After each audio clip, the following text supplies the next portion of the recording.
In this tutorial, we're going to look at how we differentiate a function of a function. And what we need to use is something called the chain rule. Now, we've already seen this previously when we differentiated sine functions and when we differentiated exponential functions. So I'm going to explain briefly what the chain rule is, and then I'll show you how we've already applied that in practice. So when we have a function of a function, and we need to find the derivative, dy by dx, what we need to do is break that function down so that we can find du by dx and dy by du.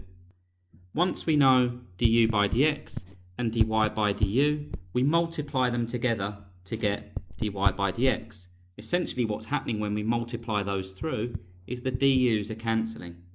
So let's take a function in a format that we've already seen. Let's go for y equals 2 sine 3x. Now what we can see here is we have a function of a function, because this is a function and 2 sine of the function is the second function. Now in this instance, what we would do to apply the chain rule is we would call the first function, the bit in the brackets, u. So we would have underneath here, u equals 3x.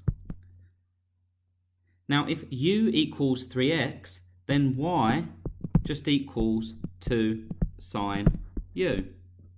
Those are our two separate functions. Now we can differentiate each of those independently.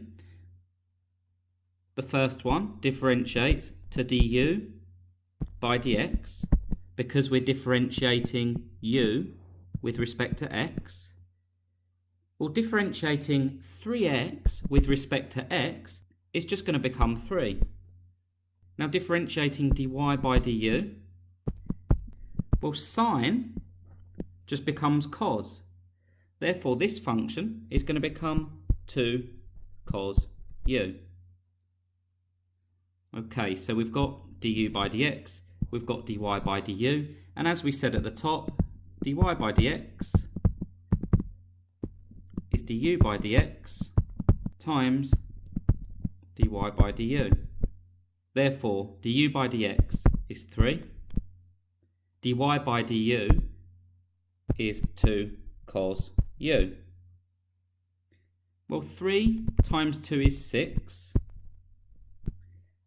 and u, if we refer back to our original value of u up here, u was 3x, so we end up with 6 cos 3x. Let's repeat this process for an exponential. So we've got dy by dx equals du dx times dy by du. Now the easiest way to remember this is because the du's would cancel to give dy by dx. And we're going to take a function this time, y equals 4e to the 2x. We're going to call the first function u, and we can see here that that's 2x. Therefore, y equals 4e to the u when we make that substitution. So let's differentiate u with respect to x. Du by dx equals, well, 2x just differentiates to 2. Next, let's differentiate y with respect to u. Well, dy by du, well, 4e to the u just differentiates to 4e to the u, because if you remember, all we're doing is we're multiplying the coefficient down. So now then, to finish this off, we've got dy by dx equals du by dx, which is 2, times dy by du, which is 4e to the u. Well, 2 times 4 is 8, and if we substitute back in our original value for u, we get 8e to the 2x as the derivative of 4e to the 2x. Now let's apply this to a couple of new equations. Let's say we have something of the form x squared plus a half x all squared. Well, dy by dx, the derivative, is du dx times dy by du. Now this time, I'm going to take this as my value of u, the first function. So u equals x squared plus a half x. Therefore, y just equals u squared.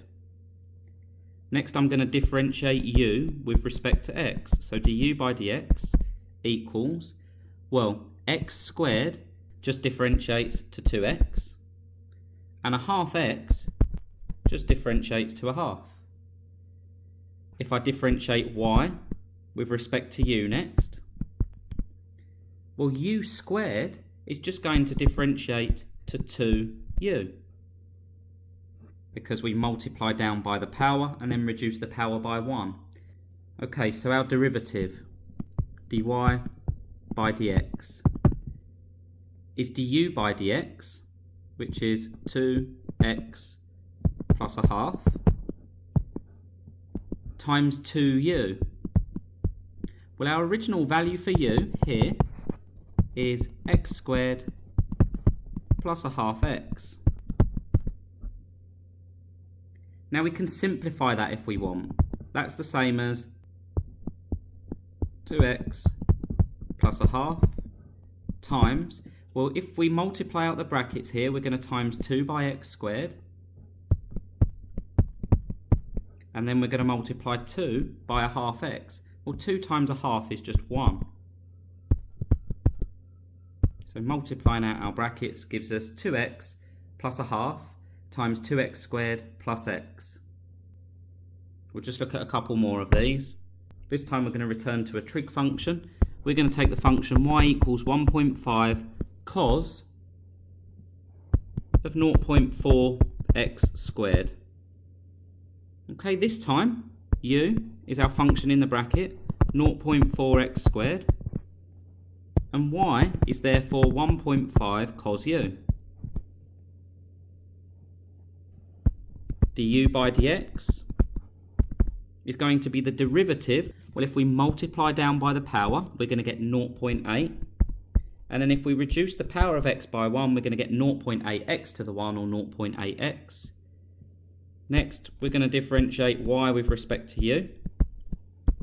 Well, differentiating y with respect to u, 1.5 cos u, remember cos becomes minus sine. So we're going to be left with minus 1.5 sine u.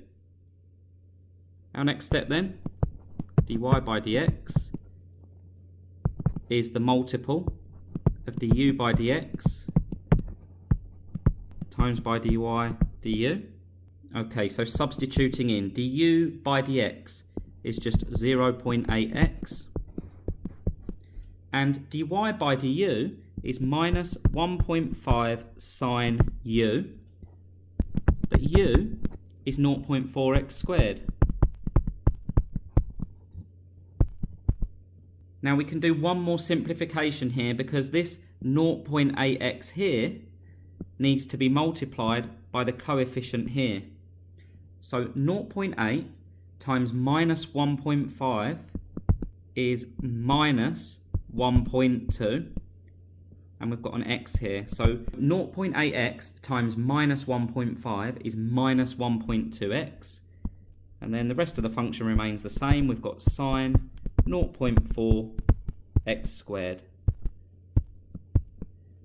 And that's the derivative of 1.5 cos 0.4x squared.